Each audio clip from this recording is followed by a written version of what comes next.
Hey guys, today we're making tiramisu, but not the classic kind. This version's got a twist, and you're gonna love it. First, we need to separate 3 eggs. Yolks in one bowl, whites in another. Be careful, even a tiny bit of yolk can mess up the whites. Next, we need half a cup of regular white sugar. Pour half of it into the bowl with the yolks.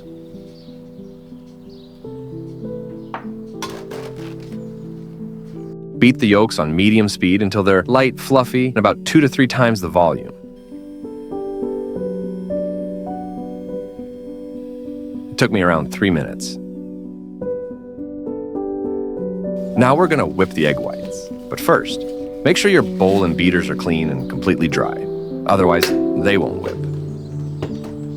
Grab a pinch of salt and sprinkle it over the egg whites. This will help stabilize them and hold their shape while whipping. Start whipping on low speed until you see some foam. There it is. Then gradually add the remaining sugar while increasing the speed to medium.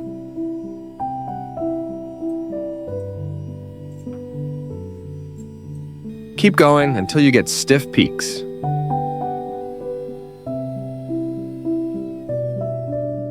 Just like this. Now, take a few spoonfuls of the whipped egg whites.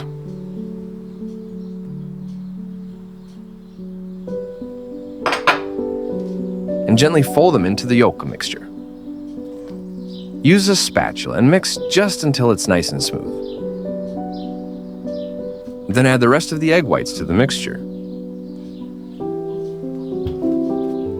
And gently fold everything together until it's smooth, fluffy, and fully combined. Just look how smooth and silky it is. Absolutely beautiful. Next, we need exactly 1 cup of flour.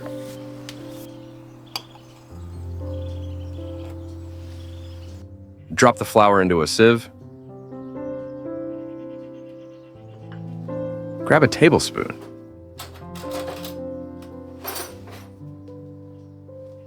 Then toss in 2 tablespoons of cornstarch. This helps keep the base soft and tender, so it doesn't get dense or heavy.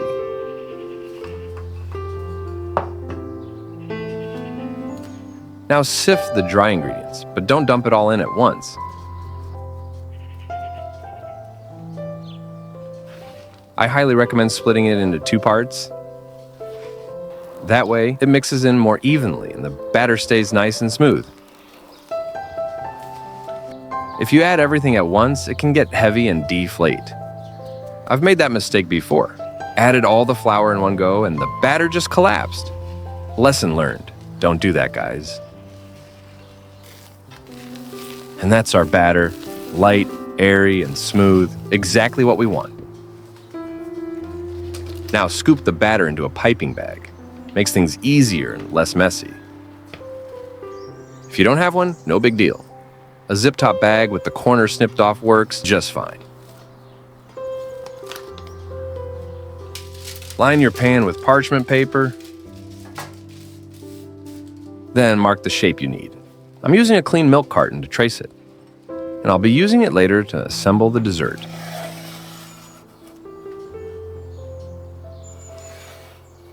Normally, ladyfingers are piped into finger shapes, but since we're making them from scratch, we can shape the batter however we want. Pipe the batter just a little bigger than the shape you marked. We'll trim the excess later. Now here's a tip. Keep the layer thin. Don't go squeezing out a thick one. You want it crisp, not cakey. I've made that mistake before and it turned out more like sponge cake. Not bad, just not the vibe. I also recommend dusting a little powdered sugar on top. It gives that delicate golden look and a subtle crunch when done. I'm using a sieve to break up any clumps and get a nice, even layer of powdered sugar. That way it looks smooth and delicate. Now pop it in the oven for 12 to 14 minutes. I baked mine for the full 14. You want that light golden color on top. Make sure not to overbake it. Give them about 5 minutes to cool down. They might seem a little dry, but that's exactly what we want. See how crispy they are? If yours aren't crispy enough, just toss them back in the oven for a few more minutes to crisp up. Shake off any extra powdered sugar from the layers, and carefully trim the extra edges so the layer doesn't crack. That actually happened to me once, so I had to start over. By the way, do you like this kind of video, or did you prefer the old ones? Drop a comment and let me know what you think.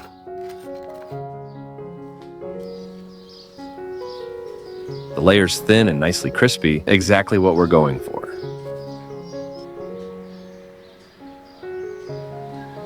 All right, let's move on to the cream. It's super simple to make and it tastes amazing. First, we need powdered sugar. Then add 3 yolks right into the powdered sugar.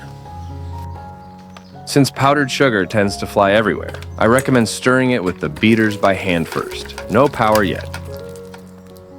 After that, beat on medium speed for a few minutes until it's light and fluffy. Quick note, ideally you'd want to pasteurize the yolks by beating them over a double boiler to kill any bacteria and keep things safe. But truth be told, I totally forgot.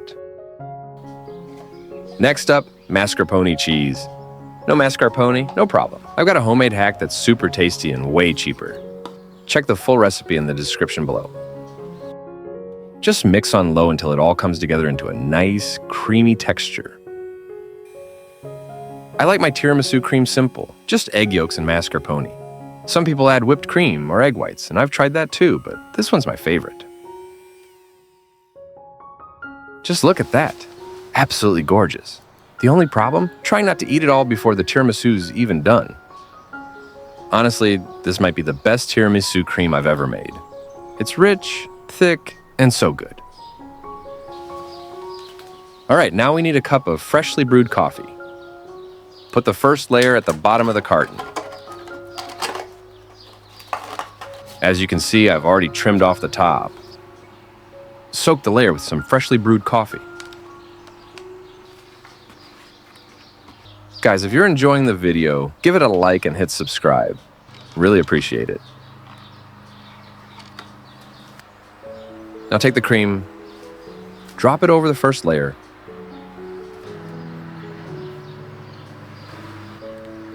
and spread it out evenly. Then do the same for the second layer. Carefully, not to break it.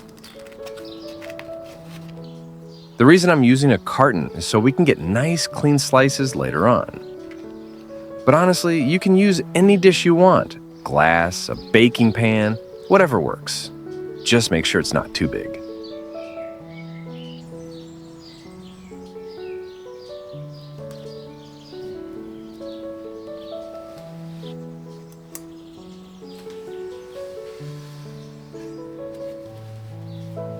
Pop it in the fridge overnight so it can set and soak up all those flavors. If you're short on time, a few hours will do, but overnight is best. Once your tiramisu is chilled and out of the fridge, dip a knife in warm water and gently run it around the edges to loosen it from the container.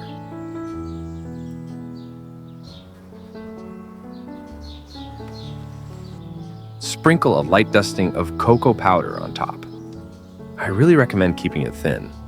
The cocoa perfectly complements the cream, making a great flavor combo. Now this is where the carton really shines. Just cut it open and voila, you get this beautiful dessert. Unlike a regular pan, you don't have to fight to get it out of there. Just look at that rich, creamy filling and the cocoa on top. Not gonna lie, I'm officially drooling, guys. To slice, use a warm knife. Dip it in warm water and wipe it off before cutting. This helps you get nice, clean, even slices. Perfect if you want those Instagram-worthy edges. All right, time to try it, folks. Oh man, that's really, really good. So soft, so delicious. It just melts in your mouth. definitely worth making. Thanks for watching. Don't forget to like and subscribe. See you next time.